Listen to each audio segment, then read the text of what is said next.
গোপনে বেলি ডান্স শিখছেন সৌদি নারীরা। সৌদি আরবে কঠোর ধর্মীয় বিধি নিষেধ থাকলেও কয়েক বছর ধরে এসব বিধি নিষেধকে পেছনে ফেলে এবং রক্ষণশীলতার বেড়াজাল ভেঙে আধুনিক জীবনের সঙ্গে তাল মেলাচ্ছেন সৌদি নারীরা। গাড়ি চালানো থেকে শুরু করে খেলাধুলা এবং সংস্কৃতি চর্চায় যুক্ত হচ্ছে তারা। তবে সৌদি নারীদের নিয়ে এবার গোপন এক তথ্য প্রকাশ করেছে ফরাসি বার্তা সংস্থা AFP। এতে বলা হয়েছে, অত্যন্ত গোপনীয়তার সঙ্গে অনেক নারী রিয়াদের এক ফিটনেস স্টুডিওতে আরবি সুরের তালে শরীর দোলাচ্ছেন, যার অংশ নিচ্ছে বেলি ড্যান্সের অনুশীলনের। এমন নাচ শেখা এখন সৌদি সমাজে অনেকটা গোপন আনন্দের বিষয় হয়ে উঠেছে। আরব সমাজে বেলি ডান্স বহু যুগ ধরে শিল্প, বিনোদন ও চলচ্চিত্রের অংশ।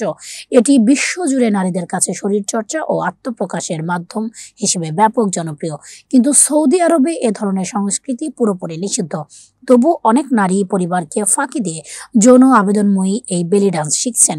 রিয়াদ জুড়ে এখন নারী কেন্দ্রিক যোগব্যায়াম, বক্সিং ও বেলি ডান্স স্টুডিও গড়ে উঠেছে, যা ছিল একসময় কল্পনাতীত।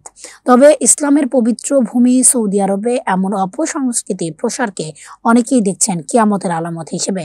কারণ হাদিসে বলা হয়েছে, কিয়ামত যখন ঘনিয়ে আসবে তখন সৌদি আরবের মতো রক্ষণশীল দেশে সংস্কৃতি প্রসারের নামে অনাচার ছড়িয়ে পড়বে।